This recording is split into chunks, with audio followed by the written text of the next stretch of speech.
चिंतामणी बाप्पा मोरया या घोषात बाप्पांचे आगमन हा क्षण भक्तांच्या हृदयात कायमच्या कोरला येणारा शब्द गणपती बाप्पा मोरया।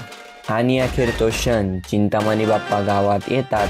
भक्तांच्या डोळ्यात आनंद आणि मनात फक्त एकच भाव, बाप्पा मोरया। आगमनाच्या आधी प्रत्येक गल्ली प्रत्येक घरात उत्सवाची लाट पसरते। सजावट, तयारी आणि भक्तिभावाने भरलेली वातावरण। ढोल ताशाच्या नादावर थिरकणारे पाय, फुलांच्या वर्षावर रंगलेलं आकाश आणि जयघोषाच्या गुंजणारा नाशिक। मंडपात बाप्पांच्या विराजमान होताच संपूर्ण परिसर भक्तीच्या लहरीने न्हावून निघतो। शेकडो लोक, रंगीरंगी फुलं, ढोल ताशांचा आवाज आणि बाप्पाचे स्वागत करण्यासाठी सजलेला प्रत्येक कोपरा। इथं येणाऱ्या प्रत्येक चेहऱ्यावर आनंदाचे हास्य असतं।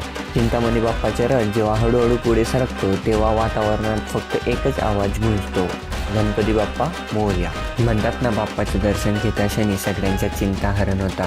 हाच तो आपला बाप्पा, सगळ्यांच्या चिंता हरण करणारा, म्हणून तर नाव आहे चिंतामणी। आरतीच्या गजरात, दिव्याच्या प्रकाशात बाप्पाचे आगमन होतं आणि नाशिकचा हा गणेश उत्सव खऱ्या अर्थानं सुरू होतो।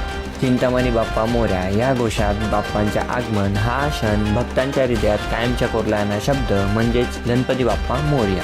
हा आहे नाशिकचा आपला चिंतामणी। चला मग भेटू आता नवीन दुसऱ्या आगमन सोहळ्यासोबत। गणपती बाप्पा मोरया।